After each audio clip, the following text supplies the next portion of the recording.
This Family Life News podcast is made possible by the support of listeners like you.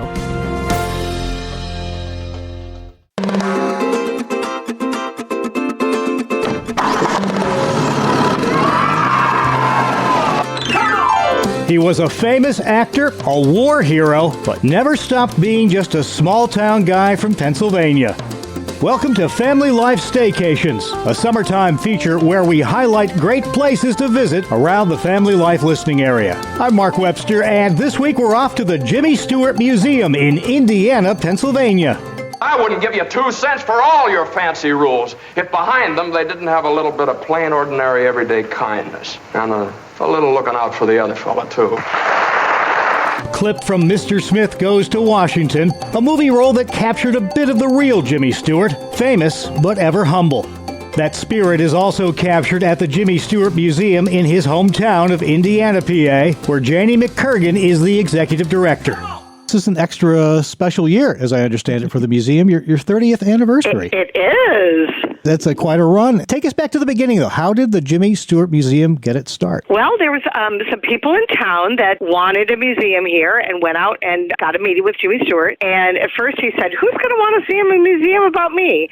But eventually he said, okay, I'll agree to it on 2 conditions. 1, that it be humble in size, and 2, that it be in the heart of Indiana, his hometown, so it economically benefits his hometown. So what's great about it, it's the gift that keeps giving. We have about 7,000 people that come every year from different countries and all 50 states. Actually, we're doing really well, and he gave us this great gift that really supports his hometown that he loves so much. That's so Jimmy Stewart, if you will, so humble that he's like, why would you want a museum about me? But that just kind of defined his character. Most people know him for all of his famous movies, It's a Wonderful Life, Mr. Smith Goes to Washington, and so on. It's like an endless list, but we'll talk about that first. He was just so amazing for his versatility in front of the camera. Some have likened him to Tom Hanks, who is maybe a more modern-day version, in the ability to play so many different roles so well. Oh, I agree. He, early in his career, he did a lot of romantic comedies, and so they started out more lighthearted. But then he went in and did 4 Hitchcock, suspense movies. Mm-hmm. He played real-life people. He did a ton of really gritty westerns. He kind of could do it all. I think that goes to show of his longevity of making almost 80 films. Yeah, and so many of them were popular, too. Beyond Hollywood, there was so much more to Jimmy Stewart, the man, who, despite all the fame, as we mentioned, just never seemed to lose that small-town humility. He didn't. His dad was a big influence on him, the importance of community and hard work and really doing your all and helping others. I mean, he was a big humanitarian, but we never knew that until really after he died because he didn't want his name attached to any of the donations or things he did behind the scenes. But then he was also a World War II hero, and he didn't even have to be. He was drafted, and he got out of the draft because he was too skinny, and he went back and enlisted. Yeah, we'll get into that maybe a little bit, too. Let's take a little theater of the mind tour around the museum now. Let's start with Indiana. I know there's a gallery devoted to that and just how Jimmy Stewart got his start in life. Absolutely. It starts a lot with history of the country during Jimmy Stewart's life woven throughout the whole museum. So you'll get a little slice of American history. But it starts out with some of his relatives way back to his great-great-great-great-grandfather who fought in the Civil War. And then it gets into his parents and his 2 sisters and him growing up here in Indiana. And a big part of that was his father's hardware store, which was a big, huge, iconic building here in town where you could buy almost anything there. And Jimmy Stewart did work there when he was young. So we have a lot of things from the hardware store. And then we also cover his schooling from Indiana Normal School to Mercersburg Academy through Princeton. So there's a lot packed into the Indiana Gallery, but some great family photos, some great stories, and you'll learn a lot about the man before he became famous. Mm-hmm. Let's talk about that military service. What led him to do that? You touched on it a little bit about how he enlisted, even though he didn't have to, but he wanted to. Right. Well, he had a long line of people in his background, in his family, that all served back to the Revolutionary War. His father served in the Spanish-American War and World War I, and people between those two. So there was a long line of history of Stewarts fighting in the war. And at this point, Jimmy Stewart was a good pilot. He had taken flying lessons, and he continued to do so in Hollywood. So he was very skilled at that. And he knew he wanted to do his part. He wanted to fight for his country. And so because he was turned down for being too skinny during the draft, he went and ate a bunch of food and then came back with a doctor's note that just said, this is just the way this gentleman gentleman is built and got in. He was almost 2 years away from being too old to serve.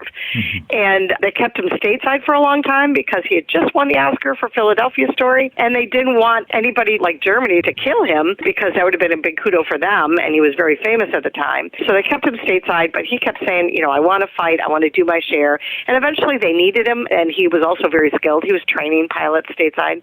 And then he went over stationed on England, and he really flew about 20 combat missions, really dangerous ones over Germany, Nazi Germany. Yeah, not a military career for show. Oh, no, he really did it. And he's got the medals to prove. He was one of the most highly decorated Hollywood stars that served. We have 4 uniforms. We have most of his medals, a lot of great stories and photos about his time in the service.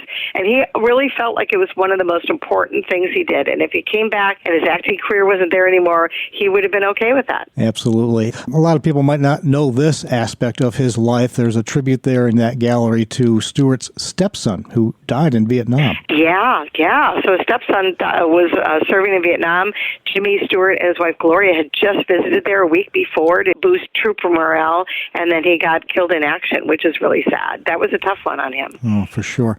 Let's go to happier thoughts then. The Hollywood gallery that's there. How do you even cram such a large career into one gallery? It's just so many movies. Well, we have this big circular gallery that goes around our 50-seat theater. So we have a theater in the museum that shows different matinee each week at 1 o'clock, except for at Christmas time we show It's a Wonderful Life for 6 weeks because everybody wants to see that. But yeah, so we also show biographies in the morning, but all the way around is this big circular gallery that covers, it's got scripts and movie posters and photos and costumes and props and awards.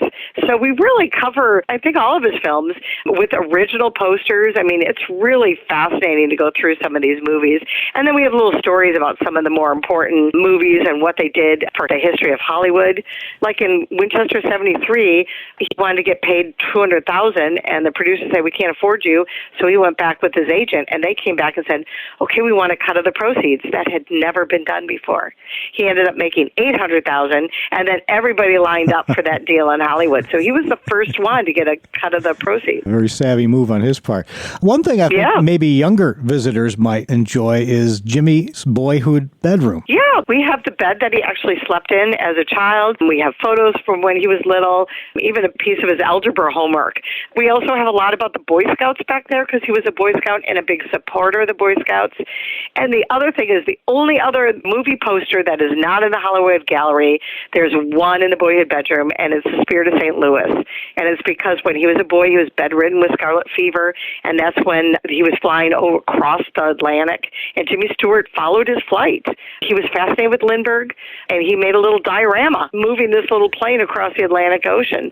So we have stories about that in the boyhood bedroom because it happened when he was a boy. Eventually plays that role on the screen. He did. He really had to mark it hard because people thought he was a little too old for that role, but he really wanted to play that. He was his aviation hero. You, as I understand, show Jimmy Stewart movies every day there. We do. We show one, and it's including your admission. You have to pay extra for it. So we show a movie every day. A couple of years ago, we refurbished the speakers and the screen and a new digital projector. We got a bunch of sponsors to help us update it. So it's as good as you can see an old movie. Let's put it that. Because not all of them were filmed in surround sound. But it's a great experience being surrounded by all of Jimmy Stewart's things. And it's really neat to have people come in. And some people get a membership and they come in often, like every week, to see a movie. So it's very cool. And we also have his California office. We have a gallery of that. His desk, all his business things and awards, the auto pen he used to use when he got older to sign autographs, and letters from presidents and Frank Capra, some really cool letters on the wall. So that's really nice. We have a hallway for his radio career. And we have a hallway that's a rotating gallery that changes 4 times a year. Of course, at Christmas, it's always It's a Wonderful Life exhibit. But right now, we have an exhibit on his P-51 Mustang, which we just had in for our 30th anniversary. And this plane, Jimmy Stewart's plane, has a fascinating history. He won the Bendix Trophy, which is a race across America, but he also sold it to Jackie Cochran, who was the first female pilot to break the sound barrier, and she's got a cool history of this plane.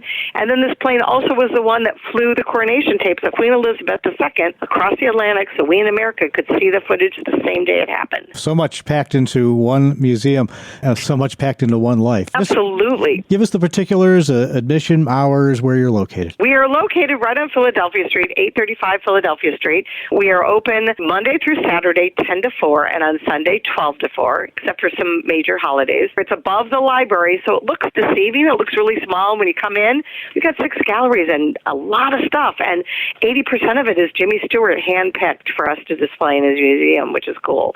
And then everything in town, we've got a map that you can either drive or walk to see where he was born, his boyhood home, the statue in his honor, the church, his grandparents' house, and then you can drive out to our airport that has his Cessna 310 personal airplane on a pedestal, and it rotates in the wind, and the propellers go, and a wingtip and taillights light up at night. Janie, I appreciate it. To borrow from that certain movie, it's been a wonderful interview. Oh, well, thank you very much. Janie McKirgin with the Jimmy Stewart Museum in Indiana, Pennsylvania.